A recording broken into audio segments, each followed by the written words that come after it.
ত্রয়োদশ জাতীয় সংসদের সংরক্ষিত নারী আসন ঘিরে আলোচনায় নতুন মাত্রা যোগ করেছিলেন সঙ্গীত অঙ্গনের জনপ্রিয় মুখ কনক চাপা। বাংলাদেশ জাতীয়তাবাদী দল বিএনপি থেকে মনোনয়ন ফরম সংগ্রহ করে নির্বাচনী দৌড়ে নাম লিখিয়েছিলেন তারা, কিন্তু শেষ পর্যন্ত চূড়ান্ত মনোনয়ন থেকে বাদ পড়েছেন তিনি।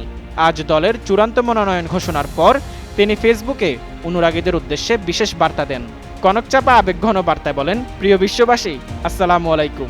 জীবনের যে কোনো পরিস্থিতিতেই আমি আলহামদুলিল্লাহ বলি, সবই আল্লাহর ফয়সালা। লেস অয়েল অ্যাবজর্ব করে আপনার পরিবারকে রাখে হেলদি। ফুড গ্রেড ম্যাটেরিয়ালে তৈরি যমুনা কুকওয়্যার। সরাসরি জাতীয় নির্বাচনে অংশগ্রহণ করার জন্য যুদ্ধ করলাম, তখনও নমিনেশন না পেয়েও আলহামদুলিল্লাহ বলেছি নির্দ্বিধায়। গ্রামের মানুষের প্রবল চাহিদার জন্য আবারও গেলাম সংরক্ষিত আসনের এই প্রসেসে, সেখানেও তারা আমাকে মূল্যায়ন করল না, তবুও বলি আলহামদুলিল্লাহ, নিশ্চয়ই আল্লাহ এর মধ্যে মঙ্গল রেখেছেন। জীবন তো এখানে শেষ হয়ে গেল না। ভক্তদের উদ্দেশ্যে কনক চাপা আরও বলেন, আপনারা যেভাবে আমার সাথে ছিলেন আশা করি সেইভাবেই থাকবেন। আমি নিতান্তই সাদামাটা মানুষ। দল হয়তো ভেবেছে আমি ভাতের মাড টাইপ মানুষ, কিন্তু আমি জানি এই দেশ আমার গান ছাড়াও এই দেশকে দেয়ার অনেক কিছু বাকি আছে।